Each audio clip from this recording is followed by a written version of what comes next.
Wow, dari Solo ya, luar biasa, luar biasa. Kita akan mulai sesi ini kurang lebih 5 menit lagi, ya.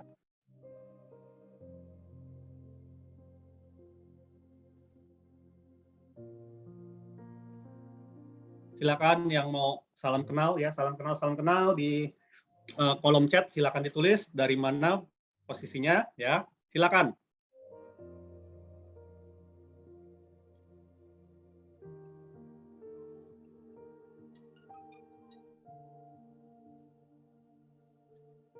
Selamat datang Pak Budi.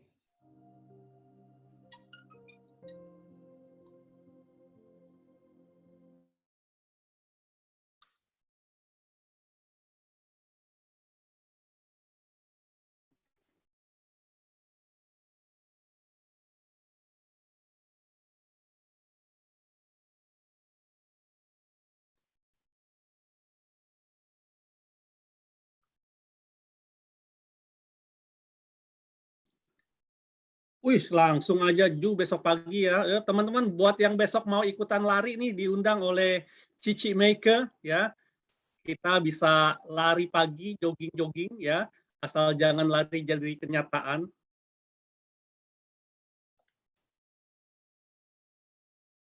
Wow, luar biasa dari Gedik Serpong. Mantap Pak Hasan.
Oke.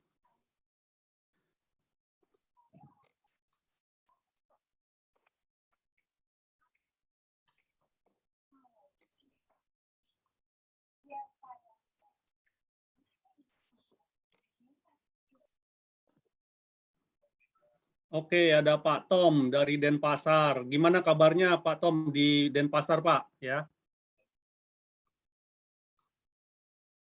Ada DG kita juga nih. Selamat malam DG Jesse Budiman. Jesse. Siap, selamat malam. Apa kabar? Lanjut Anda, teman-teman. Thank you DG sudah hadir pada malam hari ini. Nanti DG langsung kita todong aja untuk memberikan speech ya di akhir acara ya. Siap, terima kasih. Di awal, Diji, selamat malam. Hai, selamat malam Kakak. Apa kabar Kakak Meike? Baik, Diji. Puji syukur. Masih sepi, Diji, masih sepi. Malam Diji. Diji nanti closing remarks. Semangat deh, makin semangat ada Diji. Yes. Halo Pres Westin, apa kabar? Halo. Baik Diji. Sehat ya? Alhamdulillah. RRLI tadi Diji. sama Pres Beni. Hai, malam Pres Beni, Pres Eri. Malam. Ini juga sudah hadir pembicara kita pada malam hari ini, Ibu Adeline Windy. Selamat malam Bu Adeline. Halo, selamat malam. Wah, luar biasa. Selamat malam, Pak Juanda ya. Ya, terima kasih loh Bu Adeline sudah mau berbagi dengan kita pada malam hari ini. Dan saya juga penasaran nih, apa sih Buteyko breathing ya, pernapasan, seni pernapasan Buteyko ya Bu Adeline ya? Ya, ya. Yes, nah nanti kita akan bahas bersama-sama. Oke, udah jam 20:05. Kita berusaha untuk tepat waktu, teman-teman.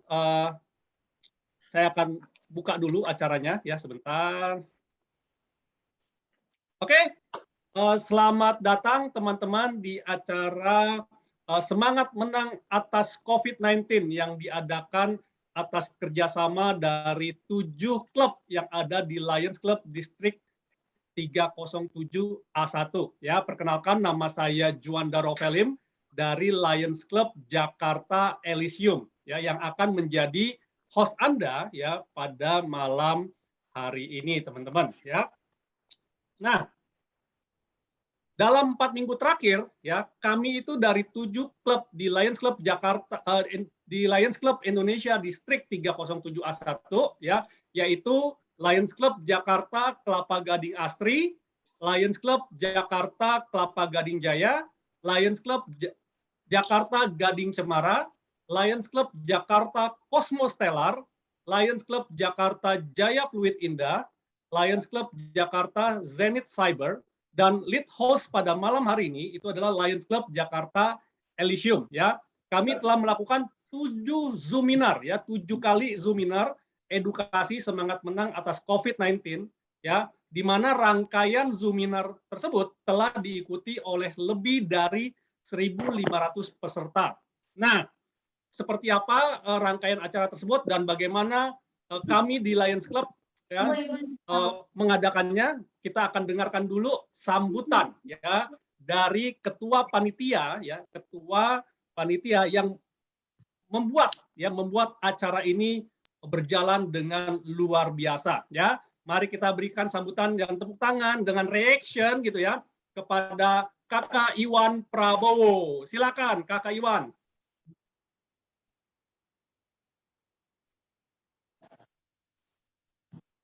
Nah, Masih di mute. Masih di mute. Oh, sorry. Selamat malam teman-teman semua. Salam kenal, saya Iwan Prabowo dari dari Lions Club Jakarta Kelapa Gading. Saya dari Lions Club Jakarta Elysium, dulu dari LCC Kelapa Gading Jaya.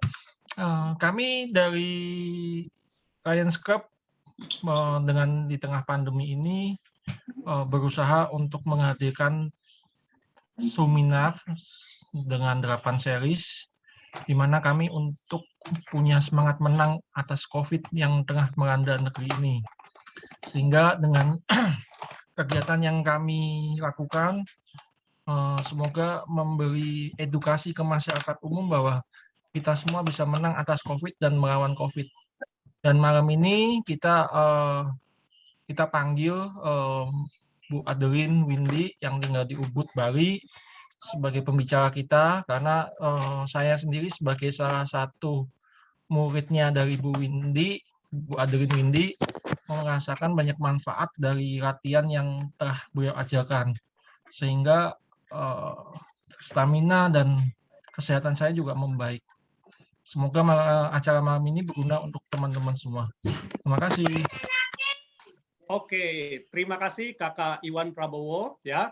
Nah, teman-teman ya, sebagai penutup nih ya rangkaian acara seperti tadi Kakak Iwan sampaikan. Jadi ini adalah acara terakhir kita dalam rangkaian seminar Semangat Menang atas COVID-19 ya. Nah, kita akan belajar ya, kita akan mengetahui bagaimana sih sebenarnya nafas hidung sebagai pencegah COVID-19 ya. Kita selama ini mungkin tahu ataupun kita selama ini bernafas gitu ya. Kita selama ini bernafas memang lewat hidung gitu ya.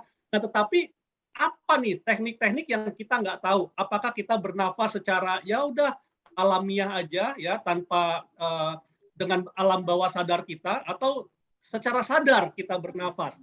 Nah, itu akan kita bahas tuntas ya bersama dengan pembicara kita yang sangat luar biasa.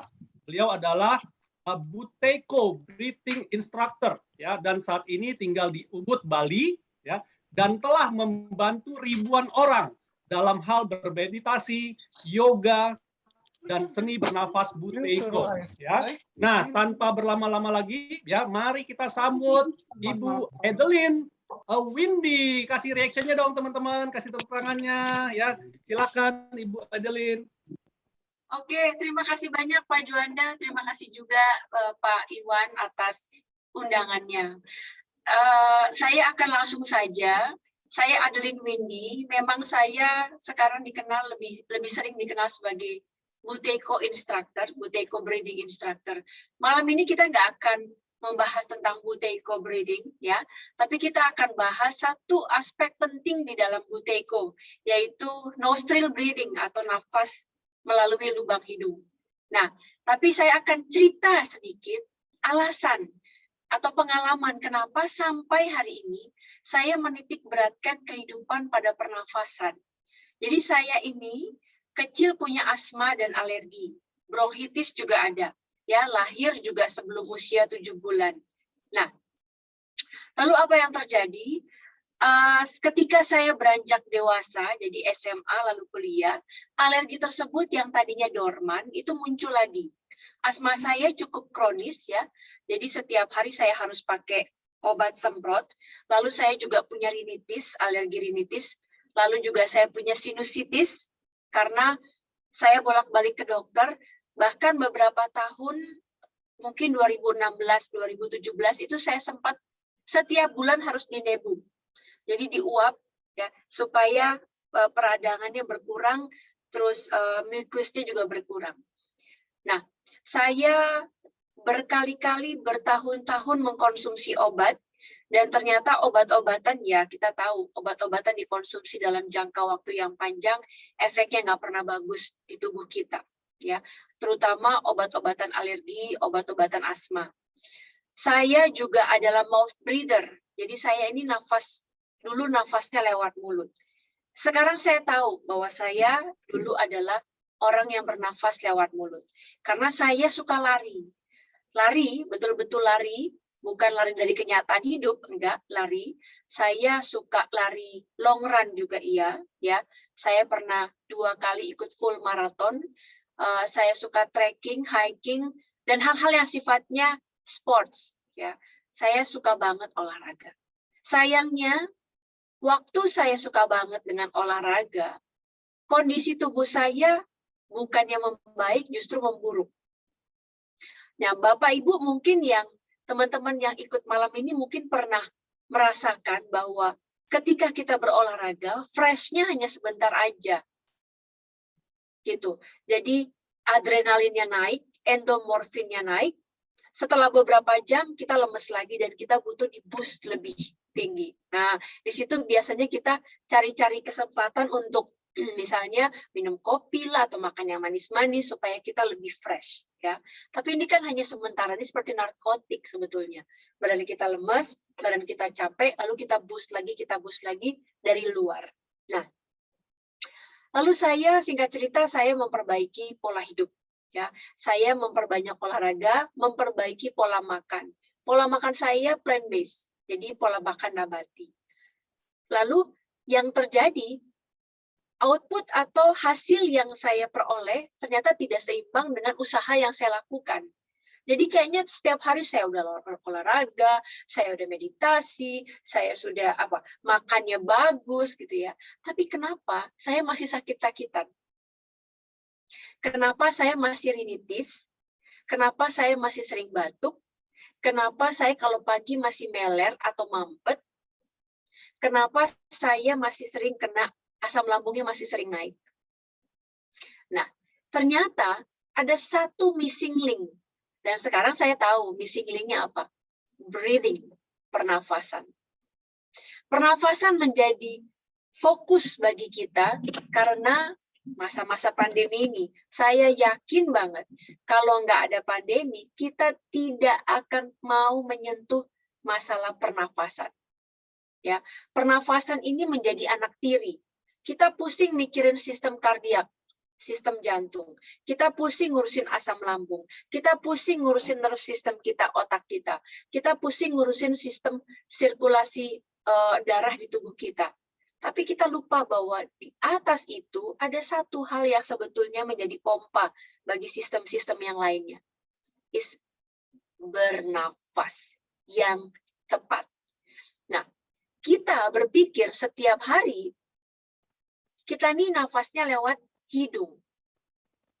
Oke, tapi studi menyatakan enggak. Manusia modern itu nafasnya nggak lewat hidung lagi. Mostly lewat mulut. Oke, saya akan share screen.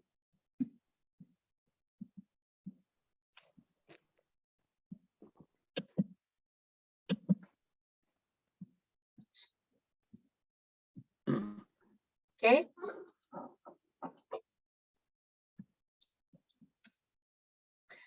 Tubuh yang sehat adalah ketika body oxygenation kita optimal. Benar nggak? Orang sekarang sibuk ngurusin apa? Saturasi oksigen, kan? Dulu kita nggak peduli toh tentang saturasi oksigen. Tapi sekarang kita tahu bahwa body oxygenation itu adalah sesuatu yang penting. Ya. Nah, sekarang pernafasan ini adalah seni yang dilupakan banyak orang. Padahal ketika kita emosi, apa yang berubah pertama kali? Nafas. Orang yang lagi marah, itu nggak mungkin nafasnya lembut. Orang yang lagi marah, nafasnya cepat. Lalu lewat mulut. Saya jarang ketemu orang marah. Kamu kenapa? Lagi marah. Tapi nafasnya lembut. Enggak. Dan begitu pun ketika orang menangis. Ya, mulutnya terbuka, nafasnya terisak-isak ya, nafasnya naik turun. Ada nggak orang menangis, mulutnya tertutup dengan nafas yang tenang? Nggak ada. Artinya, emosi mempengaruhi nafas. Dan begitu pun kebalikannya. Nafas juga mempengaruhi emosi. Ketika kita marah, ketika kita stres, ketika kita sedih, emosi kita naik. Detak jantung kita lebih tinggi. Otak kita menciptakan begitu banyak pikiran. Imun sistem kita drop. Oke? Nah, tapi apakah kita bisa serta-merta bilang sama jantung, jantung tenang, otak tenang. Imun sistem coba dinaikkan. Bisa nggak? Nggak bisa. Dari semuanya yang paling bisa diintervensi adalah si nafas. Ketika kita mengintervensi si nafas, apa yang terjadi adalah kok tiba-tiba jadi lebih rileks. Bukan berarti masalahnya hilang, enggak. Masalahnya ada. Tapi kita bisa lebih rileks. Kita bisa melihat sesuatu lebih clear. Ada kejernihan untuk membaca masalah, untuk melihat masalah. Oke? So, nafas mempengaruhi emosi. Begitupun emosi mempengaruhi nafas. Dan jangan salah, ini juga akan berpengaruh pada fight or flight response kita. Saya mau cerita pengalaman pribadi. Saya tinggal di Ubud. Semua orang tahu, Ubud itu enak banget, ya. Tapi ada banyak yang nggak tahu. Ubud itu adalah salah satu daerah yang sangat lembab. Artinya kalau kita punya masalah ISPA, ya, infeksi saluran pernafasan, jangan tinggal di Ubud deh, karena lembab banget. Taruh barang di luar, 1 hari udah jamuran. Oke, yang kedua, Ubud itu banyak binatang. Dari binatang melata ya sampai monyet itu bisa masuk ke dalam rumah. 2 hari yang lalu, ini hari Sabtu, Jumat, hari Kamis, ada kobra di dalam kamar tidur saya. Kobra di dalam kamar tidur saya. Saya itu takut sama hewan melata, sama ular. Ngelihat ular kecil-kecil tadinya takut. Lama-lama terbiasa ya ngelihat ular kecil. Tapi siapa sih yang bisa terima ada ular kobra di dalam kamarnya?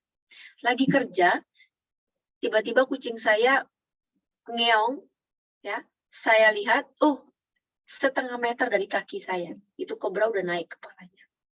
Ya. Nah, yang menarik apa? Dia itu fight or flight response. Reptilian brain-nya aktif. Ya reptil, fight or flight-nya aktif, ya. Nah, saya on the other hand di sisi lain, saya duduk, saya bangun, saya panggil tukang kebun, ya. Jadi karena saya nggak bisa beresin kebun karena rumputnya tinggi-tinggi ya. Nah, kami ada yang bantu. Oke. Tapi di sisi lain, saya juga ngerasa bahwa, oh oke, berusaha memahami si kondisi ular tersebut. Bayangkan teman-teman, kalau ini terjadi 5 tahun sebelumnya, 5 tahun yang lalu. Oh jangan sangka masih bisa berpikir jernih untuk melihat kobra. Pasti udah teriak nggak karu-karuan, anaknya udah digendong, wah udah nggak karu-karuan. Nah, tapi saat itu saya begitu rileks, begitu tenang. Ya, walaupun cautiousnya ada. Jadi antara fight or flight response saya dengan rest and digest itu aktif dua-duanya. Jadi salah satu mana yang lebih tinggi. Nah, yang kedua itu kan tadi dari sisi emosional. Yang kedua adalah bagaimana nafas mempengaruhi physical state. Fisik kita. Kardiovaskular. Orang yang nafasnya banyak, itu sering lapor ke saya, ya beberapa murid lapor ke saya, tekanan darahnya tinggi banget. Lalu heart rate-nya dia juga ada yang irregular. Dan kita tahu salah satu yang berpengaruh adalah pernafasan.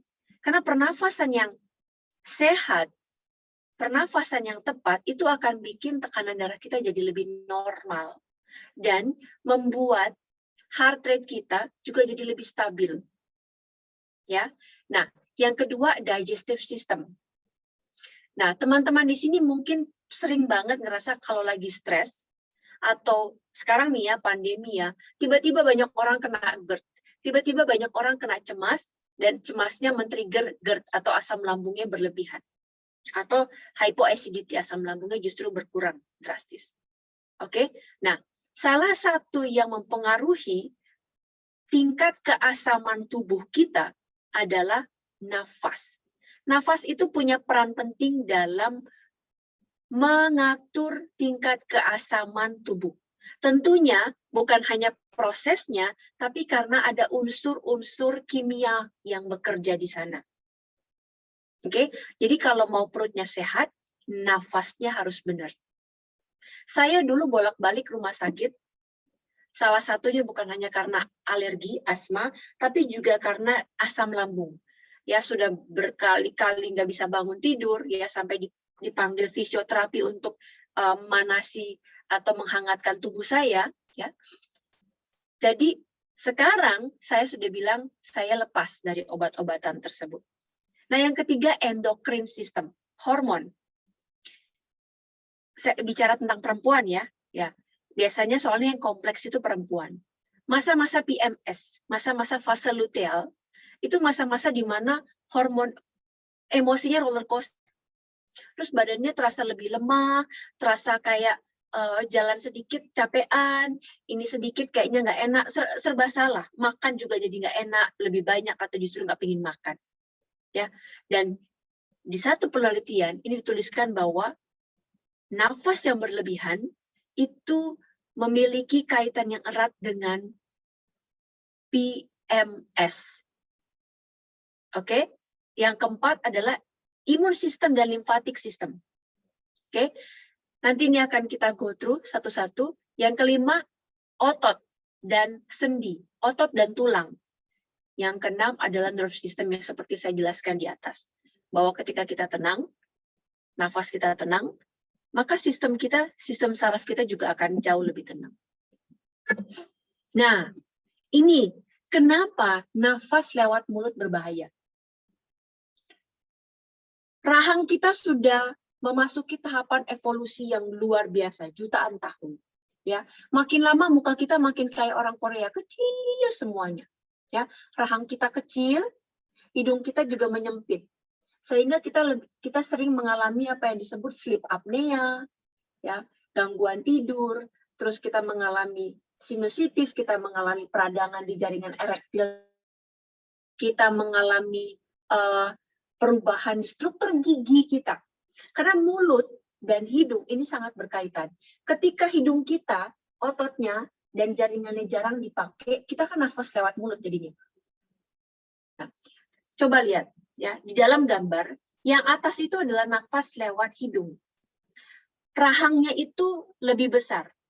Tapi ketika saya nafas lewat mulut, mulut saya terbuka, jatuh, tertarik gravitasi. Oke, lalu apa yang terjadi?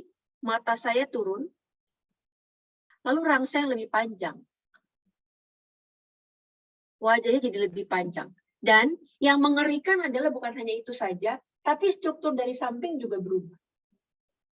Dan ketika saya nafas lewat hidung, lewat mulut,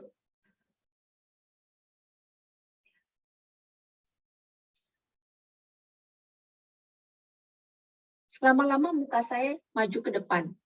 Nah, ini menimbulkan ketegangan di leher. Jadi teman-teman, ya, nafas lewat mulut itu satu kata, berbahaya. Bukan hanya karena hidung memiliki banyak hal yang mulut tidak punya, dan begitu pun sebaliknya, tapi ini kalau kita bicara tentang skeletal, tentang tulang-tulang, tentang otot, nah ini dia. Ya, anak-anak yang fokusnya baik di sekolah, ya, yang matanya itu firm, pandangannya tajam, rata-rata mulutnya tertutup rapat, nafasnya lewat hidung. Tapi ketika kita mulai membuka mulut, jatuh ke bawah. Sekarang kita coba buka mulut, lalu coba lihat, ya, nyalakan videonya dan lihat wajah kita seperti apa.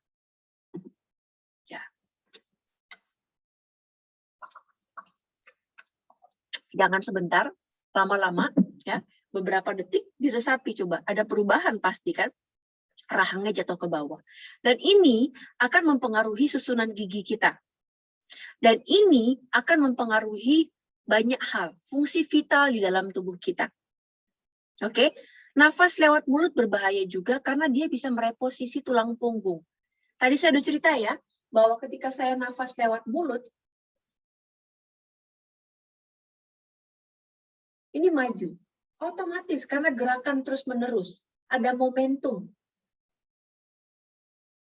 Sementara kalau saya tutup mulut dan nafas lewat hidung,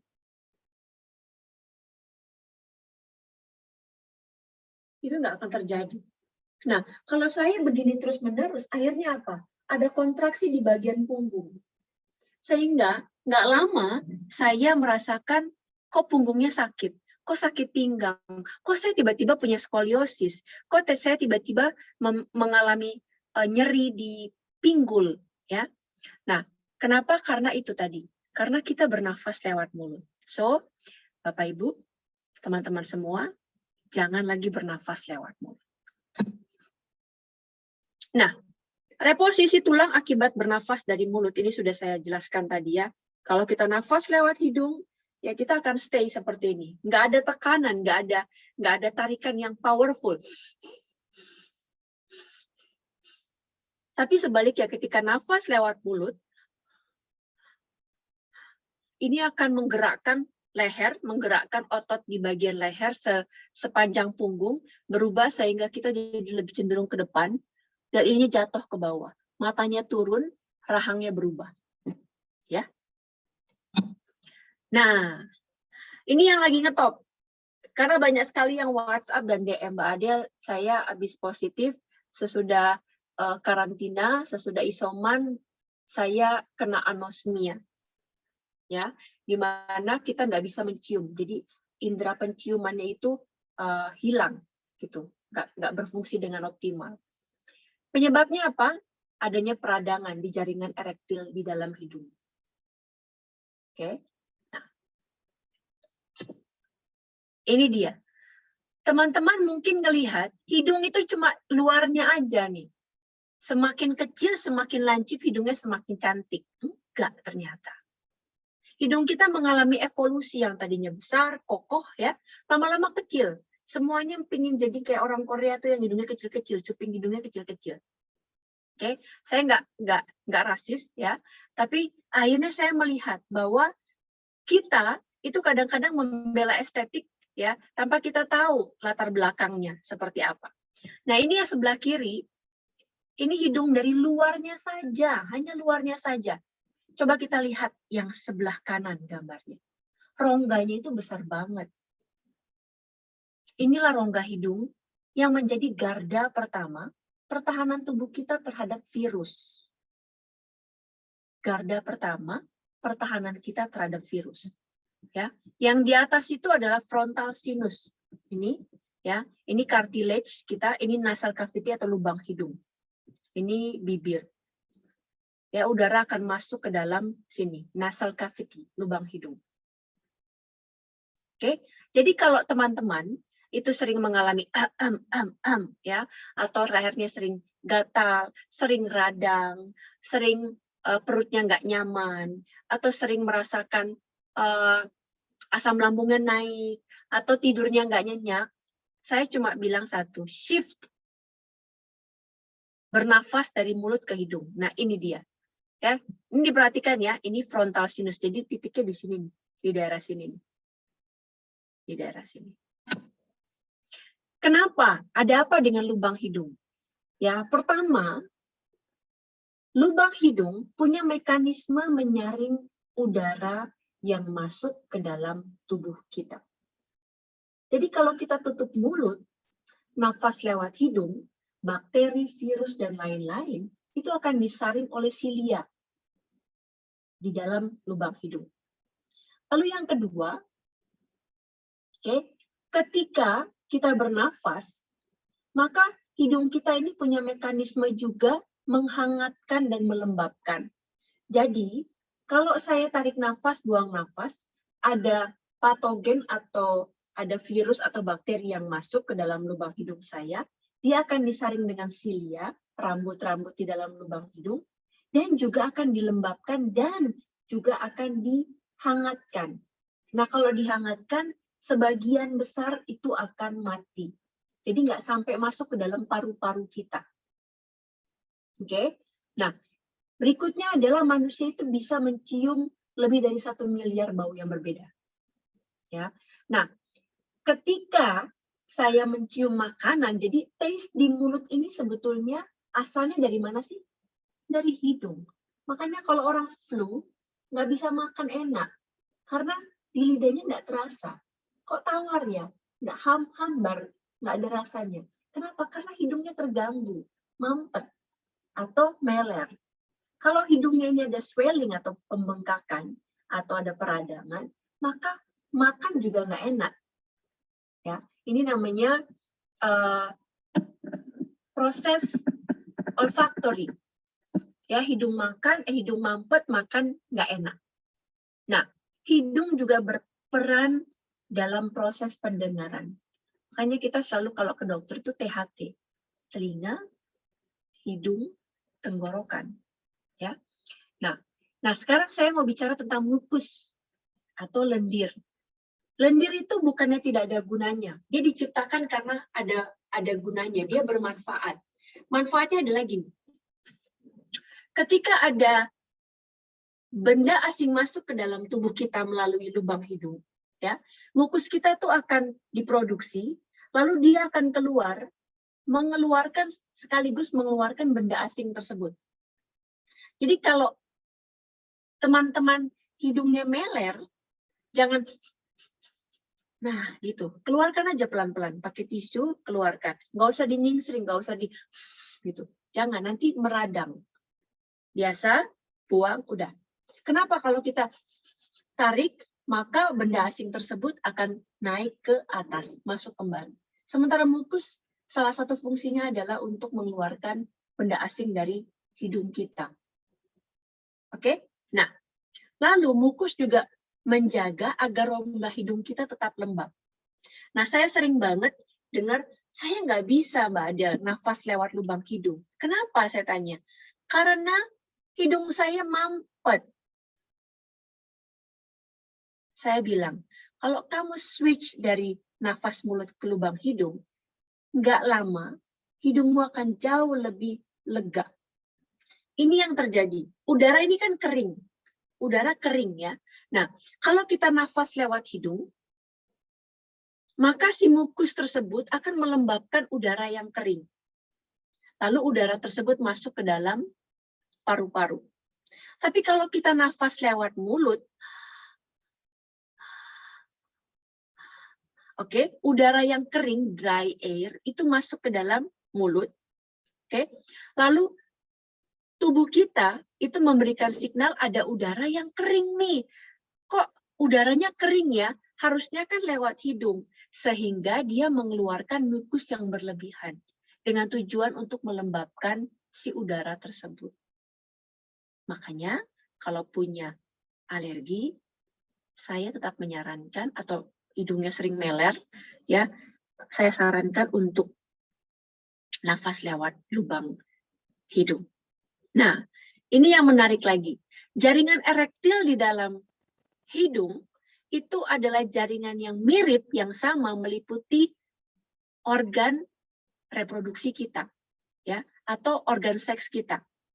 Ya, ketika kita sedang berhubungan, maka nafas kita itu akan cenderung lewat mulut.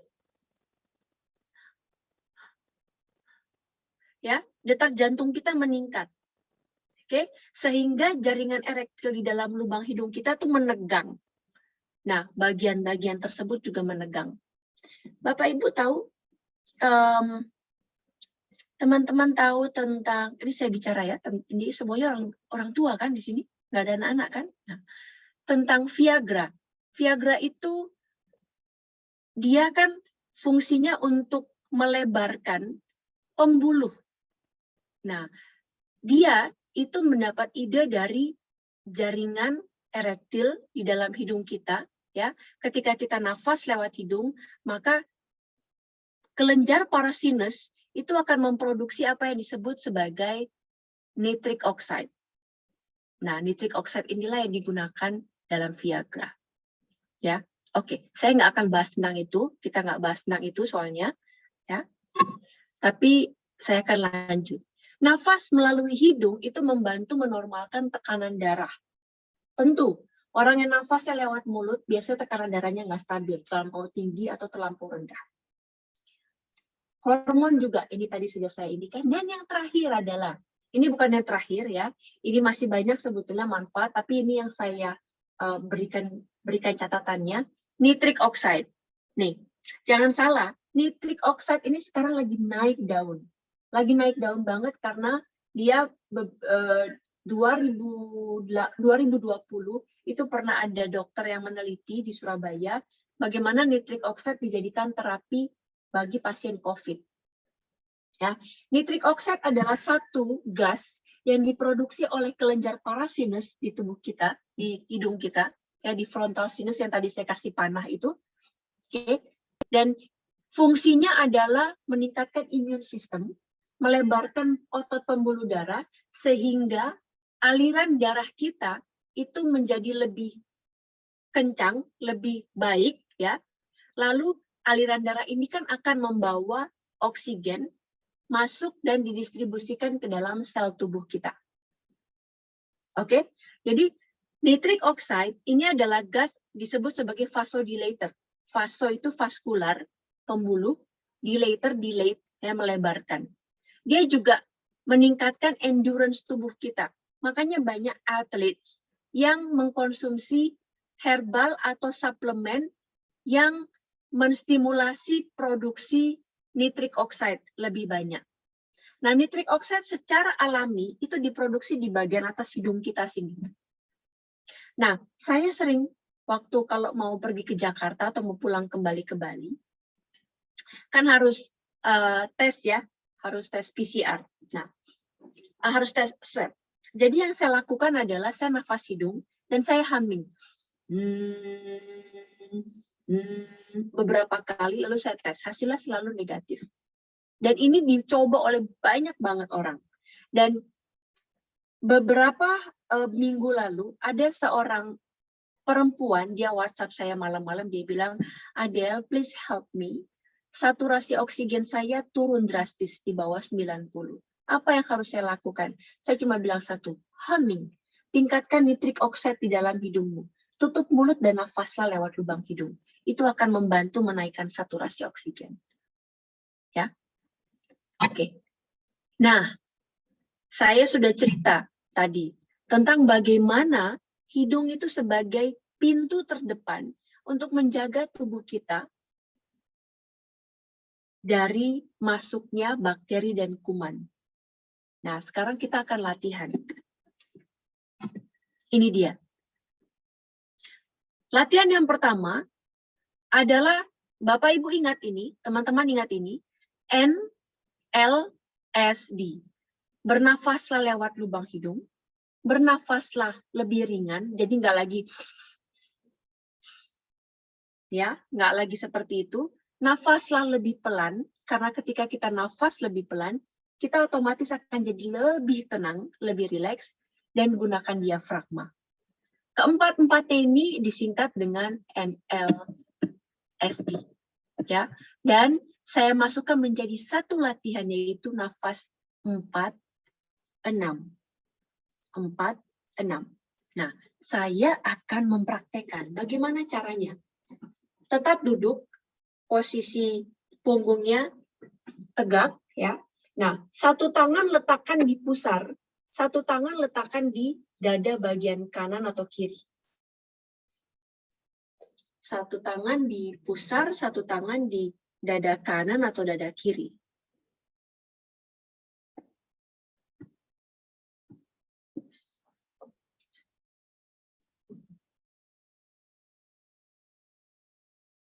Oke.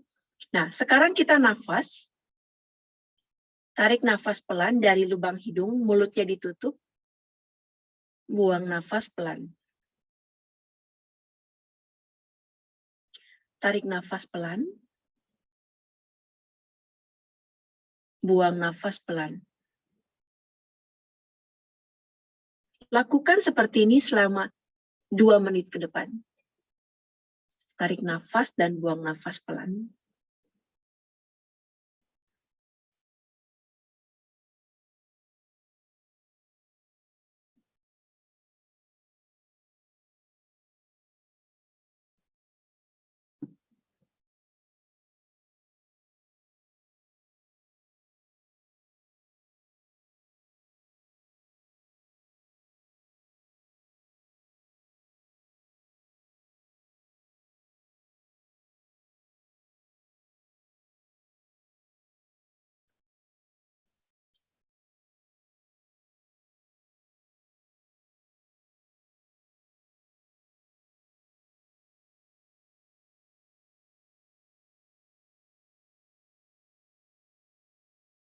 Oke, tetap bernafas seperti ini.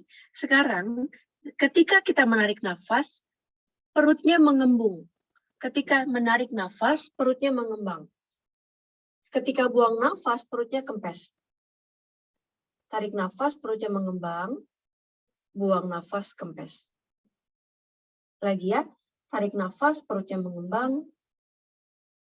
Buang nafas, kempes.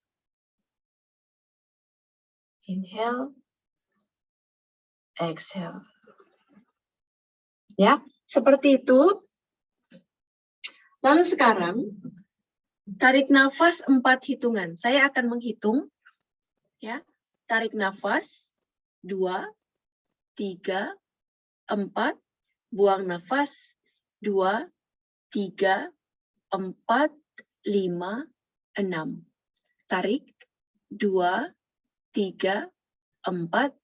Buang 2, 3, 4, 5, 6. Inhale 2, 3, 4. Exhale 2, 3, 4, 5, 6. Inhale 2, 3, 4. Exhale 2, 3, 4, 5, 6. Inhale 2, 3, 4. Exhale 2, 3, 4, 5, 6. Letakkan kedua tangan, rileks aja, tetap duduk. Lanjutkan menghitung seperti yang tadi selama kurang lebih 1 menit ke depan. Coba dirasa. Nafas dari hidung, ya. Lalu saat tarik dan buang nafas, perut mengembang. Saat tarik nafas, saat buang nafas, perutnya mengempis.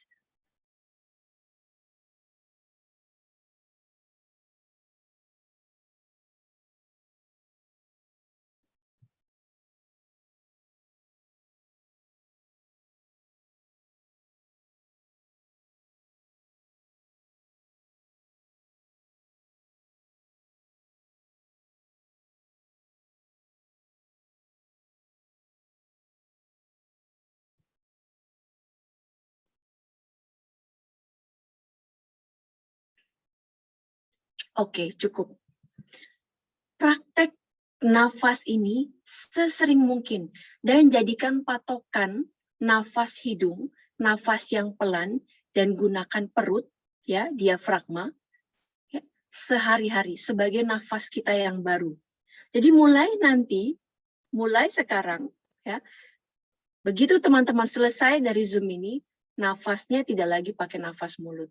Ya, karena saya melihat begitu banyak perubahan yang terjadi bukan hanya pada saya, tapi juga begitu banyak perubahan terjadi pada banyak orang dengan hanya mengubah nafasnya saja. So, ini ya, nafas 4-6 itu boleh dipraktekkan sesering mungkin. Berapa kali? Bebas, boleh 1-2 menit. Sehari bisa berapa kali? Sebanyak mungkin. Kenapa? Karena kita ingin agar nafas ini menjadi suatu kebiasaan baru. Kalau saya sudah nggak perlu praktek lagi, karena sudah biasa. 3 tahun, setiap hari saya latihan. Dan sampai sekarang, saya latihan dan akhirnya saya mendapat hasilnya. Nggak perlu nunggu 3 tahun. 2-3 bulan saya latihan, bulan keempat saya pergi ke tempat yang dingin, musim dingin. Udah nggak perlu lagi bawa inhaler, nggak perlu lagi bawa obat oral, obat-obatan alergi, nggak perlu lagi bawa obat asam lambung, nggak perlu macam-macam. Oke? Nah, ingat ini ya, nafas 4-6. Sekarang saya akan lanjut ke berikutnya. Nih, alternate nostril breathing. Nah, teman-teman mungkin sering hidungnya mampet sebelah. Ya, mampet sebelah. Tahu nggak sih, kalau hidung kita, lubang hidung kita itu mewakili 2 hal yang berbeda. Yang kanan ini meningkatkan heart rate kita. Ya. Nah, yang kiri ini mendinginkan kita. Yang kanan ini kayak api, bikin kita jadi semangat. Yang kiri ini bikin kita jadi relax. Keduanya harus seimbang, harus kebuka dua-duanya. Tapi sering, kadang-kadang, ya, hidungnya salah satunya mampet. Jadi hidung kirinya mampet, yang kanan yang aktif, ya. Apa yang terjadi adalah kita jadi nggak bisa istirahat. Karena hidung yang kanan aktif banget. Jadi simpatis kita aktif. Nah, justru sebaliknya juga ketika yang kirinya yang terbuka, yang kanan yang mampet, kita mager, nggak mau ngapa-ngapain. Karena kita yang kirinya aktif, super aktif. Nah, ini juga sangat bagus dipraktekkan, oke? Supaya kita bisa menyeimbangkan antara lubang hidung kanan dan lubang hidung kiri. Nah, sekarang kita akan latihan. Caranya gini. Angkat tangan kanan, jempol, tutup lubang hidung kanan. Buang nafas dulu. Terus sekarang tarik nafas. 1, 2, 3, 4, tarik dari lubang hidung kiri. Tahan nafas 4 hitungan. 2, 3, 4, buang nafas. 2, 3, 4, tahan nafas. 2, 3, 4. Lagi. Tarik nafas. 2, 3, 4, tahan, 2, 3, 4, buang, 2, 3, 4, tahan, 2, 3, 4. Lagi, tarik, 2, 3, 4, tahan, 2, 3, 4, buang, 2, 3, 4, tahan, 2, 3, 4. Tarik, 2, 3, 4, tahan, 2, 3, 4, buang, 2, 3, 4, tahan, 2, 3, 4. Oke, turunkan tangan kanan. Oke, itu tadi buat lubang hidung kiri. Sekarang kita mau yang lubang hidung kanan. Berarti angkat tangan kiri, jempol tangan kiri, tutup lubang hidung kiri. Oke, kita lakukan sama-sama. Tarik nafas. 2, 3, 4. Tahan. 2, 3, 4. Buang. 2, 3, 4. Tahan. 2, 3, 4, tahan, inhale, 2, 3, 4, tahan, 2, 3, 4, buang, 2, 3, 4, tahan, 2, 3, 4, tarik, 2, 3, 4, tahan, 2, 3, 4, buang, 2, 3, 4, tahan, 2, 3, 4.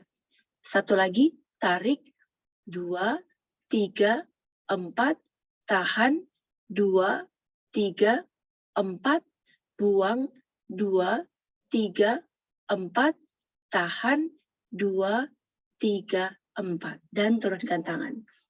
Nah, sekarang seimbang. Kanan kirinya terasa lebih lega dibandingkan sebelum latihan. Bapak, Ibu, teman-teman, nggak perlu pusing ngitung ya. Kalau lupa hitungannya, udah nggak apa-apa. Angkat tangan kanan, tutup lubang hidung kanan, tarik buang, beberapa kali dari lubang kiri. Selesai, ganti nanti. Angkat tangan kiri, tutup lubang hidung kiri, tarik buang untuk lubang hidung kanan. Ya, sudah selesai. Lakukan sesering mungkin supaya balance nih. Sistem sarafnya, parasimpatis dan simpatis kita balance. Jadi antara kita stres yang positif sifatnya dengan rest itu seimbang. Oke, itu yang kedua. Ini tadi yang saya cerita tentang simpatis dan parasimpatis. Ya, kalau kita ada di posisi parasimpatik, saluran cernanya enak, ya, denyut jantung juga melambat, nafasnya lebih rileks.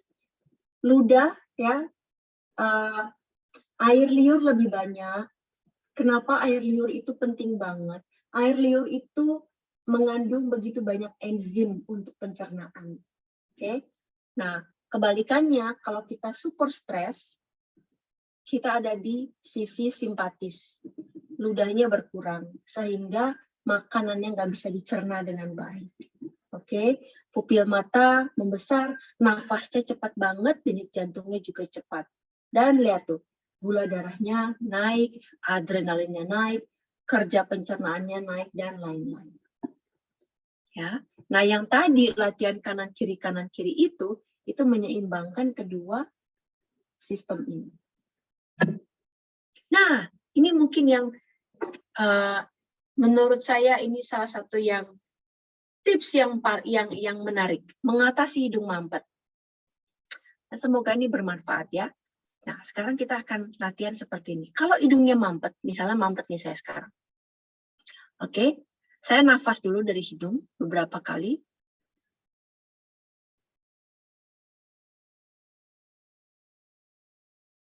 Oke, lalu buang nafas. Tutup hidung. Gerakan kepala. Beberapa kali ke kanan, ke kiri.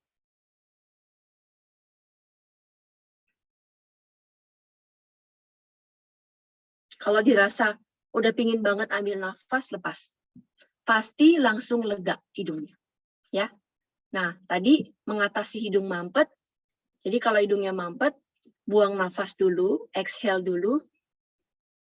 Baru tutup hidung. Jangan bicara, mulutnya rapat, tutup hidung.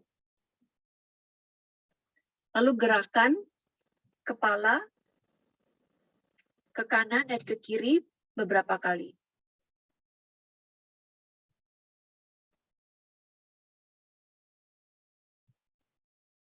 Sampai terasa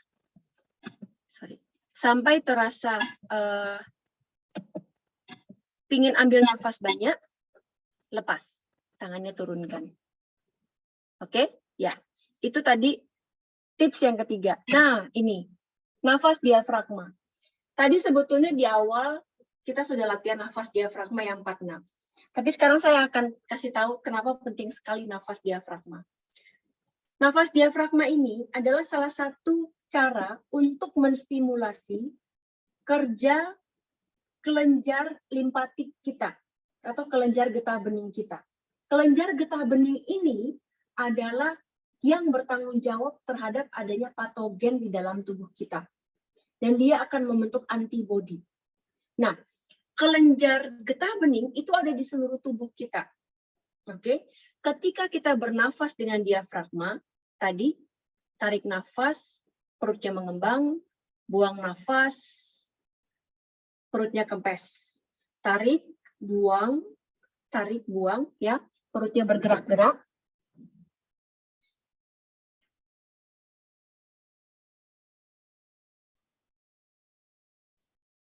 Oke, maka kita memberikan pumping mekanisme atau mekanisme memompa pada kelenjar getah bening.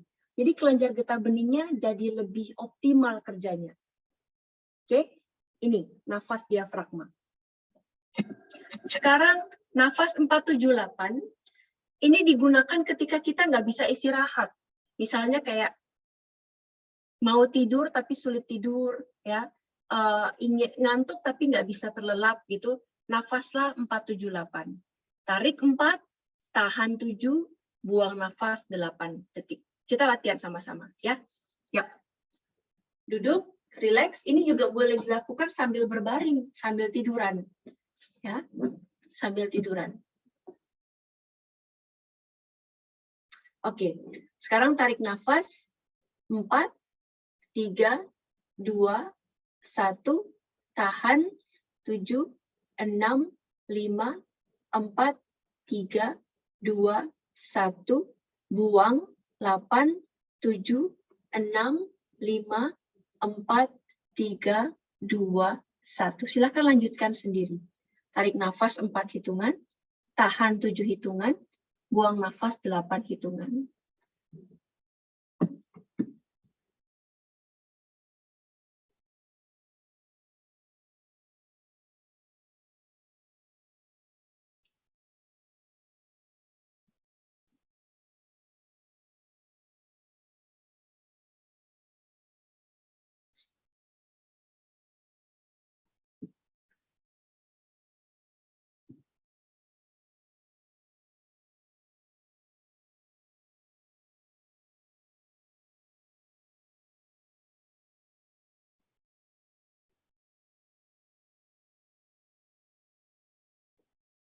Oke, baik. Cukup nanti pada ketiduran. Ya. Saya akan lanjut. Nah, ini yang terakhir. Oh, enggak, ini yang nih. Teman-teman, salah satu tips supaya saat kita tidur, mulutnya tidak terbuka adalah mouth tape. Gunakan micropore tape. Ya. Micropore tape ini bisa didapat di apotik-apotik. Ya, kecil saja. Lalu pasanglah vertikal. Seperti ini, sebelum tidur. Kelihatannya lucu, tapi ini sudah menyelamatkan begitu banyak orang. Mereka yang sleep apnea, mereka yang mendengkur, mereka yang ketika bangun di pagi hari, mereka yang ketika bangun di pagi hari hidungnya meler, sesak, lemes, energinya rendah, itu sangat terbantu dengan tapping ini, mouth tapping, micropore tape. Ya. Nah, itu anak saya. Saya dari kecil, dia usianya bulan depan dia baru mau 2 tahun, tapi saya selalu memperhatikan bagaimana cara dia nafas. Ya, karena penting banget. Saya nggak pingin nanti dia mengalami seperti apa yang saya alami. Ya, konsentrasinya rendah, terus rahangnya menurun. Karena saya mengalami masa-masa itu. Oke. Dan bagaimana kalau untuk anak-anak? Ya, untuk anak-anak balita di balik tidurnya menyamping, lalu ganjel dengan bantal kecil di bawah dagu supaya nggak terbuka mulutnya. Kenapa kita tidak pernah sadar ketika kita bangun atau ketika kita tidur di malam, tidur sampai pagi, berapa jam mulut kita terbuka dan bagaimana udara yang membawa virus dan bakteri itu bisa masuk ke dalam tubuh kita. Oke. Jadi tutuplah mulut ya dengan mouth tape. Jangan pakai lakban, jangan pakai isolasi, harus pakai micropore tape karena dia ada pori-pori yang halus. Oke.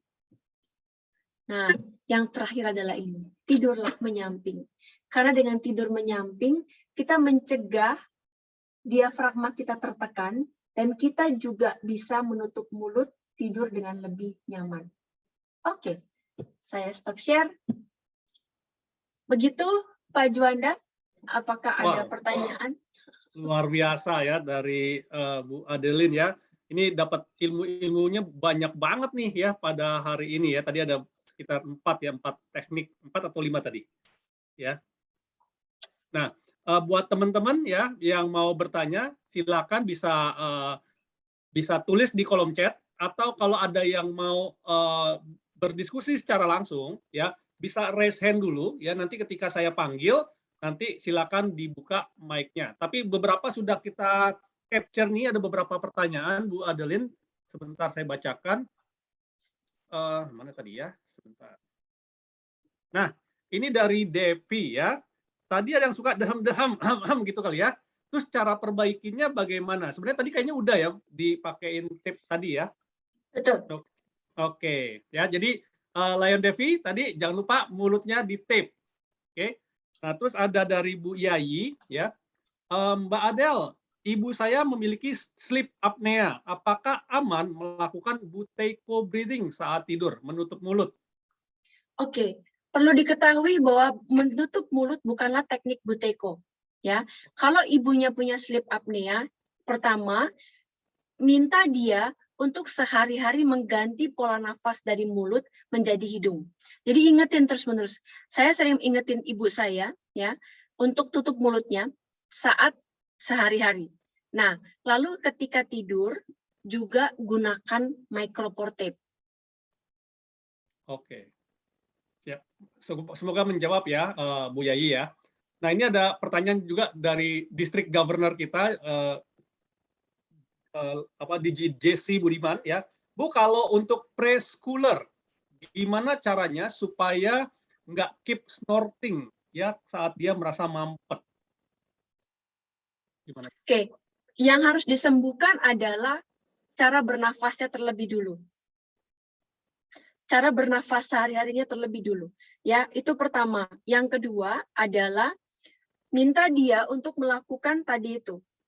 Saat mampet, buang nafas, pencet hidungnya, ajak dia bermain, gerakan kepala kanan kiri beberapa kali lalu rilis.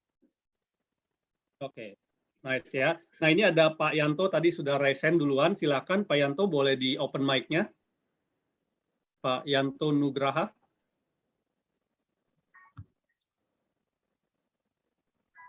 Ya, selamat malam Bu Adeline.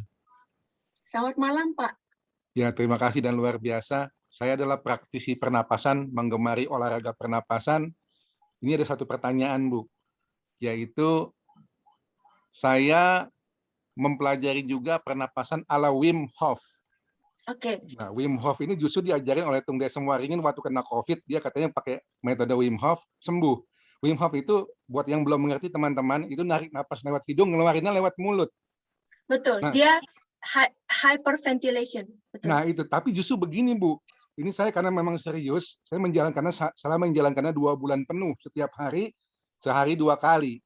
Tetapi efeknya kok bagi saya malah negatif, malah kurang bagus gitu. Artinya, satu, hidung jadi mampet, yang kedua, saya merasa saluran trakea saya atau saluran napas saya jadi seperti sedotan bocor Bu, sedotan bolong yang kalau napas itu jadi gimana ya, kayak nggak full nariknya ke paru-paru, sampai saya periksa ke dokter paru-paru sampai ronsen.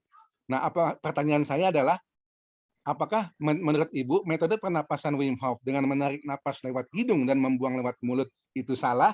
Dan yang kedua, apakah metode pernapasan yang salah bisa melukai organ dalam kita, terutama wilayah pernapasan, Bu? Mohon petunjuk, terima kasih. Baik, Bapak, yes, Wim Hof memang super ngetren sekarang, terutama karena kalau di Indonesia Tung Desem Waringin. Nah, saya sempat berlatih Wim Hof, tapi ternyata tidak cocok dengan tubuh saya, ya mekanisme saya. Nah, jadi gini, Wim Hof itu menekankan pada hyperventilation yang berlebihan. Artinya kita disuruh over breathing. Yes, yes. Nah, kita sampai pada sisi di mana kadar CO2 di tubuh kita menjadi tidak seimbang lagi. Oke, nah ini bikin kita seperti kalau orang-orang yang meditasi trance gitu ya, itu rasanya kayak flying, kayak Yes. nah seperti Yeah. itu. Oke, nah sehingga saya pribadi merasa ini nggak cocok kalau dilakukan sehari-hari. Ah. Oke, dalam artian ini nggak mengubah pola nafas saya. Ini meningkatkan kekebalan tubuh saya, tapi tidak mengubah pola nafasnya. Artinya, suatu saat nanti saya nggak latihan Wim Hof, ya tubuh saya akan kembali seperti dulu.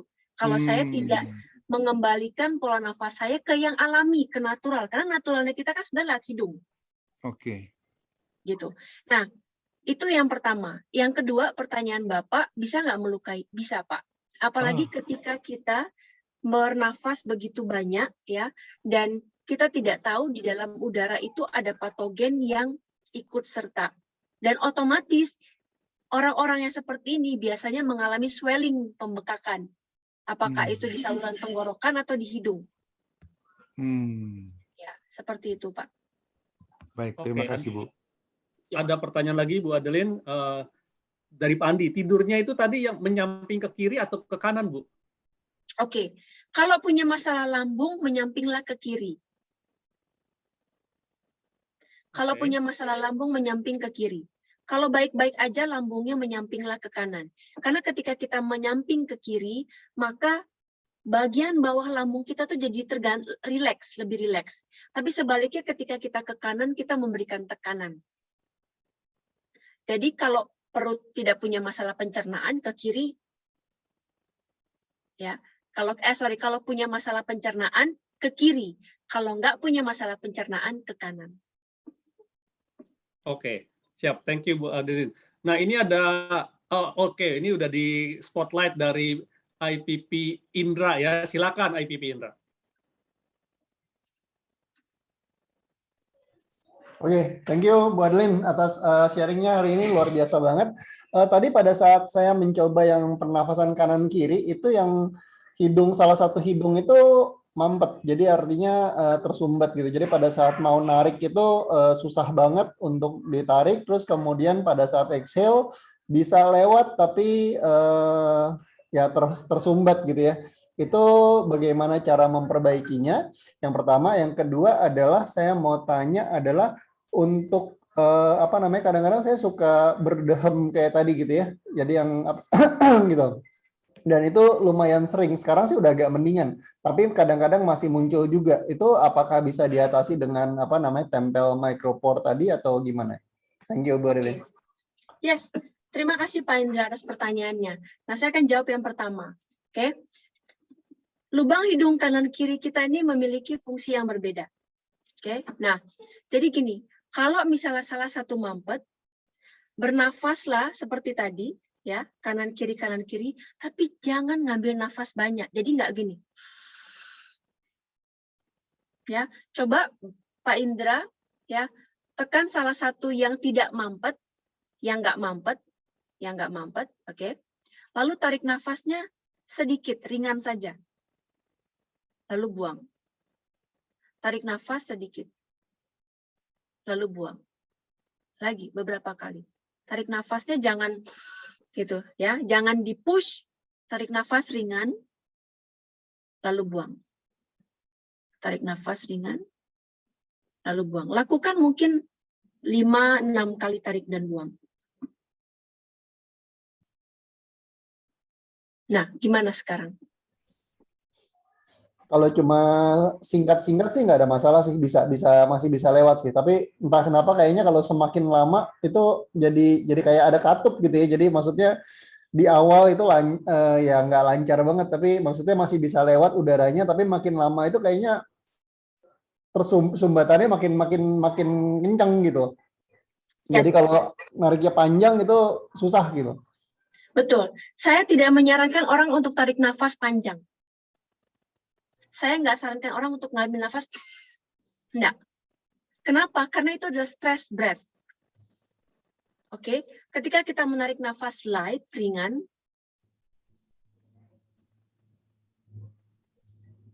maka rongga di hidung kita juga akan jadi lebih sehat. Nah, sekarang itu Yang pertama adalah Pak Indra bernafaslah lewat lubang hidung selalu, ya. Tutup mulut juga pakai micropore. Kenapa? Itu juga akan membantu untuk ini nih, ngurangi lendir berlebihan di leher. Nah, lendir berlebihan di leher ini juga bisa disebabkan karena asam lambung, Pak. Jadi kalau punya masalah pencernaan, ya, makanan yang nggak cocok dengan kita, disadari, biasanya makan malam atau makan sore, begitu tidur besok pagi bangun rasanya ada kayak lendir nggak enak. Terus kita jadi cenderung sepanjang hari itu bisa jadi karena makanan yang nggak cocok, ya. Tapi penting untuk tutup mulut, nafaslah lewat hidung. Terus kalau hidungnya mampet, ya, tadi tahan nafas, gerakan, lalu tambah dengan nafas kanan kiri supaya seimbang. Jadi jangan sampai salah satunya lebih plong dibandingin yang lain. Oke, jadi yang saya baru sadar adalah selama ini saya nafas selalu dengan hidung yang sebelah kiri jadinya. Ya. Thank you, Bu Adlen. Nantinya lubang hidung yang kanan jaringannya jadi lebih cepat swelling, Pak. Kalau kita nggak kita pakai, harus tetap dipakai itu. Siap. Thank you, Bu Adlen. Oke, siap. Semoga menjawab ya IPP Indra. Oke, ini ada pertanyaan lagi dari Bu Lim. Bu mau tanya kalau yang suka olahraga renang bagaimana? Ini bagaimana kayak gimananya ya? Oh, nafasnya. Boleh nafas lewat mulut, tapi tidak rakus nafas. Jadi nggak begini. Nggak begitu. Nafasnya biasa saja. Oke. Ya, dan saya jamin kalau nafasnya seperti itu, nanti setelah berenang laparnya biasa. Jadi nggak yang biasanya kan kita kalau habis berenang laparnya luar biasa. Kenapa? Karena nafas tersebut mempengaruhi tingkat keasaman tubuh kita yang mempengaruhi keinginan kita untuk makan. Oke. Jadi nafaslah lewat mulut nggak apa-apa, tapi jangan gitu. Nah, nafas biasa. Gitu. Oke, dari pertanyaan lagi dari Bu Amelia. Tadi latihan nafasnya sampai berapa set ya, Bu? Dan kalau untuk anak-anak misalnya di plester, lalu kalau anaknya menguap berarti tidak bisa. Apakah aman? Menguap itu nggak harus lewat mulut. Kita terbiasa menguap lewat mulut. Menguap itu artinya ada salah satu ini ya, adalah tanda adanya ketidakseimbangan komposisi oksigen dan CO2 di dalam tubuh kita. Nah, jadi kalau yang udah biasa, nafas menguap bisa lewat hidung. Biasa aja. Tapi kalau anak-anak lewat mulut, boleh nggak? Boleh, tapi tutup lagi mulutnya. Tapi bukan hanya, yang penting bukan hanya saat dia tidur, tapi sehari-hari. Dipastikan kalau dia ngongok, suruh tutup mulutnya. Ngongok, tutup mulutnya. Atau anaknya ketika sudah tidur, ya, biasanya kalau dia sudah tidur dan dia sudah terbiasa dengan plester mulut, beberapa minggu nanti dia akan biasa, nggak akan menguapnya akan jauh berkurang. Oke, siap. Nah, ini ada pertanyaan lagi dari Hana Trisnawati. Kak, saya sering nge-gym. Kalau nafas pakai hidung, amankah? Aman. Aman. Oke, aman ya, Hana ya. Terus dari Maria Agatha, ada enggak efeknya kalau nahan nafas yang terlalu dipaksa biar lama? Ada. Ada ya, tuh. Ada. Ada, Oke. ya. Kita Jadi main cepat. sebaiknya tidak, ya. Terus, kalau dari Bu Esti, kalau susah BAB, bagaimana cara bernafasnya, hitungannya? Tidak ada nafas untuk BAB. Tapi kalau nafasnya baik, menggunakan nafas diafragma, ya, sesekali latihan tahan nafas seperti tadi, itu akan menstimulasi organ-organ di dalam rongga perut. Tadi kan saya cerita tentang diafragma ya, sorry, tentang nafas diafragma. Jadi ketika saya nafas diafragma, gerakan ini menstimulasi si organ-organ saluran cerna saya, sehingga gerakan peristaltik di dalam saluran cernanya juga akan jauh lebih baik. Oke, ya semoga menjawab ya. Nah ini dari Bu Umi. Hai Mbak Abdel, kalau menguap itu tandanya apa ya? Kan kita mengeluarkan udara lewat mulut dengan kapasitas besar. Gimana tuh? Ada dua. Yang pertama memang kita super kelelahan secara fisik. Yang kedua adanya ketidakseimbangan oksigen dan CO2 di dalam tubuh kita. Boleh nggak menguap? Boleh. Ya, itu tidak dilarang. Tapi perhatikan, kalau sering-sering menguap, artinya energi kita rendah. Berarti kita harus mengubah pernafasan kita. Oke, siap. Ini dari Oppo Reno yang belum di-rename. Oke. Jika suka lari, ya, bagaimana cara bernafas agar tidak cepat ngos-ngosan? 1. Nose breathing. Saya 2 tahun off lari ketika hamil dan anaknya lahir. Oke. Lalu ketika saya mulai berlari, itu enggak pakai step-step harus ini dulu, ini enggak. Saya langsung lari aja. Dan apa yang saya dapatkan, hasil berlatih pernafasan, itu ternyata membuat daya tahan tubuh saya dan VO2 max-nya optimal. Jadi gimana? Kalau larinya temponya masih tempo intensitas medium, ya, nafas lewat hidung. Itu akan bagus banget. Ini udah banyak banget yang cerita. Bahkan ada salah satu elite atlet, ya, dia itu latihannya mulutnya diplester. Oke. Nah, itu yang pertama. Terus yang kedua, kalau misalnya kecepatannya makin tinggi, sprint misalnya, di depan sana sudah ada finish line, kira-kira sekitar 300-400 meter. Kita kan butuh momentum, anaerobik, ya. Nah, boleh nggak pakai nafas mulut? Boleh, hanya singkat soalnya. Oke, siap. Dari Lion Adityani, bagaimana cara bernafas untuk menghilangkan lendir di tenggorokan? Oh, itu udah saya jelaskan tadi. Sudah Nafas ya, lewat tadi. lubang hidung, ya. Oke, dari Bu Dini Novita, kalau mouth watering dalam tidur, gimana Mbak? Mouth watering dalam tidur itu ada beberapa penjelasan. Mbak coba lihat bagaimana kondisi pencernaannya. Dan kondisi pencernaan ini salah satu pencetusnya adalah nafas kita yang lebih sering lewat mulut. Sehingga antara simpatis dan parasimpatis kita nggak seimbang. Jadi satu itu switch nafasnya ke nafas hidung. Yang kedua, perhatikan makanannya, apakah ada yang tidak cocok. Jadi kita bisa tahu nih makanan nggak cocok itu begini. Ketika kita habis makan, kita jadi lemes, cepat capek. Artinya makanannya terlampau banyak dan nggak cocok. Ya, sebenarnya manusia nggak perlu makan banyak. Oke. Lalu yang ketiga, pakai mouth tape. Oke. Oke, kalau gitu lanjut lagi ya, Bu Adeline ya. Dari Erna Moker nih ya. Untuk nafas selain 4-6, apakah tetap pakai diafragma atau perut? Nafas diafragma itu adalah nafas perut. Oke. Secara sederhana ya, secara sederhana. Kalau saya bilang diafragma itu di bawah rusuk, nanti bingung. Ini gimana gerakannya? Paling gampang udah, ingat aja nafas perut. Oke, siap. Dari Nurul Iza, badan yang sering merasa kedinginan itu bagaimana Bu? Dan apakah properly breathing bisa mengatasi permasalahan kulit? Terima kasih.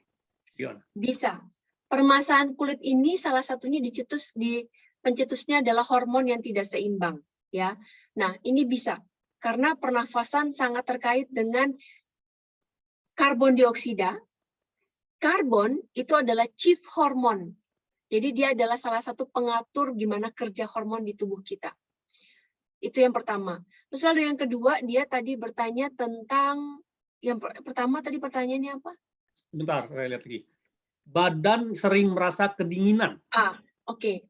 Kemungkinan besar begini, kalau kita nafasnya bagus, maka pembuluh darah kita akan sehat dan lebih lebar. Sehingga aliran darah kita lebih lancar. Aliran darah yang lebih lancar itu membuat suhu tubuh kita menghangat. Bukan demam ya, tapi menghangat. Gitu. Oke. Dari Bu Evelyn nih selanjutnya. Bu Windy, untuk penderita asam lambung, apakah oke jika tidurnya ke samping kiri? Apakah mengganggu kerja jantung? Oh, enggak. Oke ya, aman berarti ya? Aman. Oke, dari Bu Anita, Mbak Adel, saya ikut praktek cara bernafasnya tadi. Nafas rasanya tersenggal-senggal, seperti sesak gitu Mbak. Apakah wajar karena belum terbiasa? Sangat wajar karena belum terbiasa. Oke, siap. Lanjut dari Angger ya. Bagaimana memperbaiki nafas ketika saat sedang dalam kondisi panik? Bernafaslah 4, 7, 8. Oke, 478 tuh ya, Pak ya. Dari Sani Amalia, Bu Adeline, saya merasa lebih enak. Terima kasih banyak ilmunya. Mbak Adeline, kalau sambil berbicara, bisa nggak nafas dari hidung? Caranya gimana? Nggak bisa. Otomatis akan nafas lewat mulut. Oke.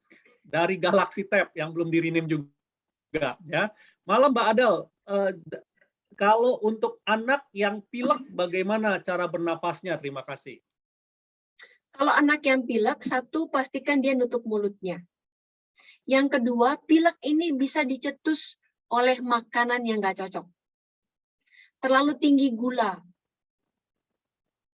Oke, nah, karena ketika gulanya terlampau tinggi, gula itu kan sifatnya terlampau asidik, dia menimbulkan peradangan, ya, perutnya nggak enak, lendirnya lebih banyak. Nah, ini bisa keluar, jadi meler. Nah, tadi yang pertama adalah karena anak-anak biasanya nafasnya lewat mulut, sehingga tutup mulutnya. Tutup mulutnya dan kasih dia latihan yang seperti tadi itu. Oke, siap. Dari Lia Purwanti, nama tape-nya apa tadi Bu Adel? Microfor ya? Micropor ya. Ya, Microfor ya. Nah, dari Syarifa, ini untuk pejuang tiroid, latihan nafas apakah sama seperti yang tadi, Bu Adel? Yes. Oke, betul. sama ya.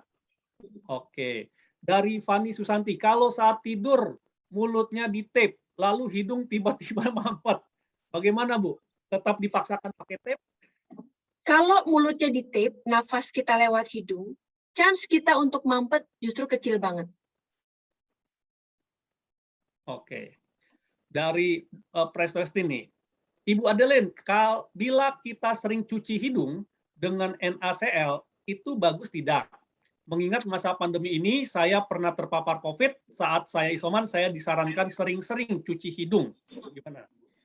Kalau jaringan di dalam hidungnya pernah swelling, saya tidak nyarankan. Jadi kalau di dalam ini jaringan di hidung ini ada punya masalah sinusitis gitu ya, atau ada peradangan, kita tahu kalau misalnya sering nggak enak, terlampau banyak meler, terus di sini kantung matanya membesar, sininya karena ada pembuluh darah di sini ya. Nah, saya tidak sarankan neti pot itu pakai itu cuci hidung. Oke. Aduh, ini pertanyaannya kayaknya sangat-sangat semangat sekali nih Bu Adeline malam hari ini ya. Ini di chat saya masih ada 39 new message, tapi karena waktunya juga yang terbatas, mungkin kita bacakan 3 lagi, boleh? Boleh 3 ya. Jadi 3 lagi ya. Ini ada 39. Saya mohon maaf kepada orang-orang yang belum sempat kita bacakan pertanyaannya. Sangat semangat sekali hari ini. Ya. Dari Riana Puspitasari ya. Mbak, kalau hampir tiap malam atau pagi suka gatal hidung dan tenggorokan yang bikin pilek dan bersin-bersin, ya, bisa pakai teknik pernafasan ini? Bisa. Bisa, oke. Tapi bukan hanya teknik pernafasan, tapi pastikan nafasnya lewat lubang hidung. Oke, pernapasan lewat lubang hidung. Oke, dari Andrea. Jika saat praktek nafas 478, saat buang nafasnya nggak sampai 8 detik, sudah habis nafasnya bagaimana? Dan rasanya nggak apa-apa ya. Langsung tarik nafas lagi, ya. Dan rasanya saat tarik nafas juga langsung seperti terburu-buru. Ada tipsnya nggak? Oke, hitung pakai detik. Inhale, 1, 2, 3, 4. Hitung pakai detik ya. Oke, siap. Pertanyaan terakhir dari Ibu Ratu Astrid. Malam Mbak Adel, anak saya 12 tahun aktif sebagai pemain sepak bola. Dan selama main sepak bola, paling sering bernafas lewat mulut. Dan setiap pagi pasti alergi. Latihan pernafasan yang mana yang baik untuk kondisi anak saya saat ini? Tidak ada latihan pernafasan yang tadi itu akan membantu, tapi itu tidak serta-merta langsung mengubah pola nafas. Ibu harus bilang ke anaknya tutup mulut. Kalau perlu latihan olahraga dengan mulut yang tertutup. Karena beberapa tahun lalu kita tahu ada artis yang meninggal pas dia lagi main futsal atau sepak bola, saya lupa. Ya, penyebabnya sebetulnya karena katanya penyebabnya adalah jantung, serangan jantung. Tapi sebetulnya apa yang terjadi? Mereka ini nafasnya biasanya gini. Oke, ini selain banyak sekali patogen yang masuk ke dalam mulut kita, yang kedua adalah nafas seperti ini menyempitkan pembuluh darah. Oke, siap. Wow, thank you penjelasannya Bu Adel ya. Dan teman-teman, thank you banget ya. Ini luar biasa banget ya. Tidak pernah ada pertanyaan sebombardir ini ya. Banyak banget gitu ya.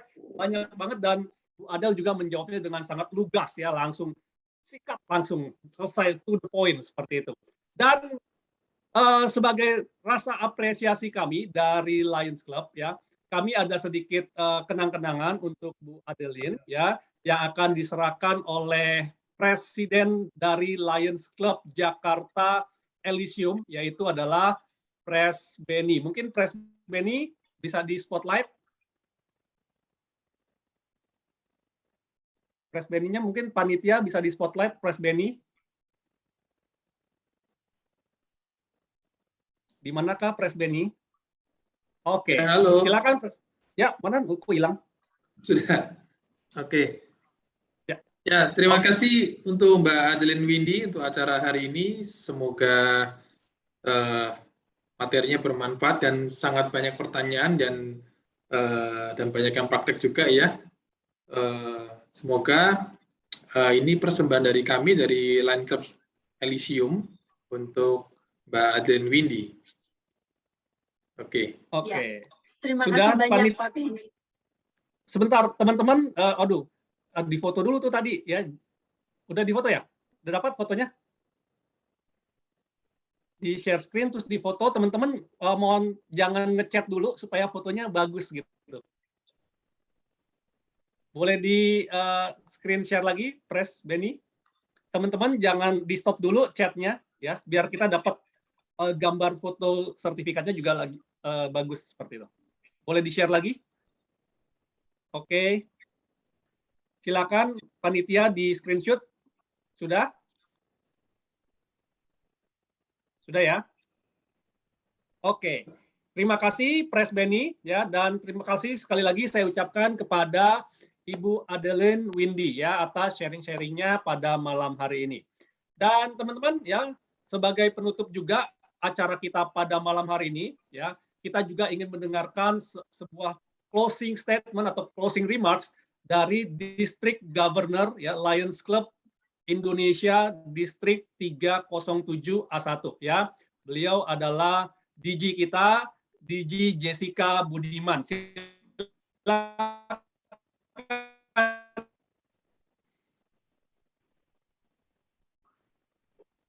Halo? Ya, masih di mute, DG? Di mute. Panitia boleh tolong di unmute DG kita? Ya, sudah, Oke. Terima kasih. Lain Juanda, pertama-tama pastinya saya ucapkan terima kasih banyak ya kepada Ibu Adeline Windy dan moderator kita yang handal atas presentasinya yang luar biasa sekali. Saya yakin sangat bermanfaat untuk semua, seperti juga series webinar yang sudah dibawakan oleh klub-klub ini. Jadi selamat malam fellow Lions, Bapak Ibu semua. Saya perkenalkan, saya Jessie Budiman dan saya adalah Distrik Gubernur untuk Lions Clubs International Distrik 307A1. Ini Lions Clubs ini adalah organisasi pengabdian terbesar di dunia dengan member lebih dari 1,4 juta orang di lebih dari 200 negara. Nah, karena kami adalah organisasi pengabdian, maka salah satu yang kami lakukan adalah untuk berbagi atau sharing ilmu seperti yang malam ini telah dilakukan melalui series Semangat Menang Atas COVID-19. Saya ucapkan banyak terima kasih dan apresiasi yang sebesar-besarnya untuk Ketua Panitia Lion Iwan Prabowo, juga untuk klub-klub yang telah bergabung untuk membawakan series webinar ini, Lions Club Jakarta Elysium, Lions Club Jakarta Kelapa Gading Asri, Jakarta Kelapa Gading Jaya, Jakarta Gading Cemara, Jakarta Cosmo Stellar, Jakarta Jaya Fluid Indah, dan Jakarta Zenith Cyber. Saya yakin teman-teman seperti juga saya sudah mendapatkan banyak sekali ilmu dari webinar series ini yang sangat lengkap, mulai dari membasmi atau memberantas hoax mengenai COVID ini, sampai gimana cara makan enak, sampai yang mesti disiapkan saat isolasi, dengan pamungkas yang luar biasa sekali tadi nostril breathing ya, Bu Adeline, nostril breathing, bagaimana bisa juga membantu untuk melawan COVID dengan sangat banyak praktek yang tadi sudah kita lakukan. Nah, dengan ini saya sekali lagi mengucapkan banyak terima kasih kepada teman-teman panitia, juga kepada klub penyelenggara, dan utamanya juga kepada Bapak Ibu semua dan fellow Lions yang sudah berpartisipasi mengikuti webinar series dari ke-7 klub ini untuk semangat menang atas COVID-19. Nah, jadi itu saja dari saya. Sekali lagi saya ucapkan terima kasih. Semoga kita semua sehat selalu, terbebas dari COVID-19, dan kita selalu semangat untuk share your life. Terima kasih. Saya kembalikan kepada moderator. Oke, terima kasih DG Jessica ya. Dan teman-teman, tak lengkap rasanya kalau kita tidak melakukan foto bersama ya, karena ini adalah biasanya sesi yang paling ditunggu-tunggu ya. Kita nampang gitu ya, pencitraan. Oke. Nah, teman-teman silakan buat teman-teman yang bisa mengaktifkan ataupun menghidupkan kameranya ya. Silakan dihidupkan kameranya, kita akan melakukan sesi foto bersama. Dan buat teman-teman yang sedang ngechat atau ingin mengucapkan rasa terima kasihnya, ya bisa ditahan dulu, ya bisa ditahan dulu. Kenapa? Karena nanti kalau kita lagi sesi foto, tiba-tiba ada chat, itu jadi jelek fotonya, ya. Jadi tiba-tiba ada tulisan seperti itu. Nah, jadi teman-teman yang mau ngechat, tolong ditahan dulu. Kita akan 1-2 menit untuk melakukan sesi foto bersama. Mungkin panitia bisa difoto bersama. Di sini ada 9 halaman, ya. Ada 9 halaman. Panitia boleh tolong difoto, kalau sudah mungkin boleh dikasih tanda ya. Kita silakan difoto. Oke, 1, 2, 3. Halaman berikutnya.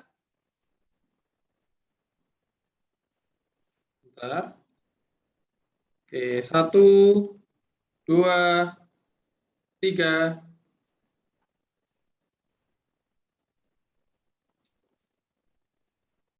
Oke. Sudah. Bisa semua kali ya, kebanyakan ya. Semua sudah.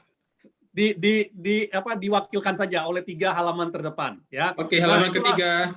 1, 2, 3. Oke. Oke, terima kasih Pres Benny dari Lions Club Jakarta Elysium.